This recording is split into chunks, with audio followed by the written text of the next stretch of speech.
तुम्हारे पतन का कारण तुम स्वयं, हमारे पतन का कारण हम स्वयं।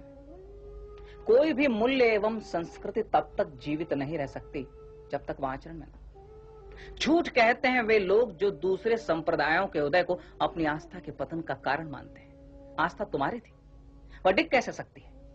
और यदि तुम्हारी आस्था को सत्य का आधार नहीं है तो उसका पतन होना चाहिए। तुम्हारा मार्ग भिन्न हो सकता है, उसका मार्ग भिन्न हो सकता है, सत्य तक पहुंचने के मार्ग भिन्न भिन्न हो सकते हैं। इसलिए जो अपने मार्ग पर अपने साथ नहीं, उसका मार्ग गलत है, यह मानना गलत होगा। एकम सत्यम विप्रा बहुधा वदन्ति। एक ही सत्य को विद्वान अलग अलग रूपों में व्यक्त करते हैं। संप्रदाय मार्ग हो सकते हैं, लक्ष्य नहीं। साधक और साध्य के बीच साधना है, साधना भी एक मार्ग है, वह भी भिन्न हो सकता है। एक ही संस्कृति के अनुयायियों की साधना भिन्न हो सकती है। अतः साधना की भिन्नता से, संप्रदायों की भिन्नता से हमारी संस्कृति में भेद नहीं हो सकता। संस्कृति तो सत्यनिष्ठ जीवन मूल्य है, जीवन की एक पद्धति है जिसके हम सभी अनुयायी हैं। जीवन में हमारी आस्था है, यह हमारी संस्कृति है, यह हमारा संस्कार है। जो सत्य से परामुख हो वह हमें स्वीकार नहीं, यह हमारी पद्धति है, यह हमारा अनुशासन है।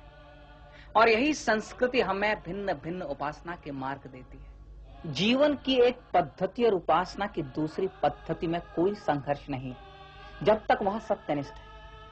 इसलिए दूसरों का मार्ग तुम्हारे मार्ग से भिन्न हो तो चिंता मत करो, विचलित मत हो। अपनी आस्था को संजो कर रखो, अपने मूल्यों का जतन करो और समय समय पर उनका मूल्यांकन करो। सत्य के प्रकाश में अपनी परंपराओं को देखो और उनका विश्लेषण करो। जब तक तुम सत्य की रक्षा करोगे, संस्कृति तुम्हारी रक्षा करेगी। यह तो सीधी समझ में आने वाली बात है। यदि आज तुम असुरक्षित महसूस कर रहे हो तो कारण बाहर नहीं, भीतर है। सत्य का मार्ग तुम छोड़ते हो तो चुनाव के लिए कौन सा मार्ग शेष रह जाता है? यही तुम्हारे पतन का कारण है और यही समाज के पतन का भी कारण है। चुनौती स्वीकार करने के बजाय आप द्वेष करते हैं, घृणा करते हैं, दूसरों को चुनौती देते हैं। यदि सत्यनिष्ठ मूल्यों में तुम्हारी इतनी ही आस्था है तो उन्हें जी कर दिखाओ। तुम्हारा कृतित्व ही तुम्हारा इतिहास हो सकता है और अपना इतिहास बनाने का तुम्हें अधिकार है। सामर्थ्य है तो उठ कर दिखाओ, जी कर दिखाओ, कर दिखाओ। उदाहरण रखो, उदाहरण बनो। किसने तुम्हें रोक रखा है? बढ़ो, आगे बढ़ो।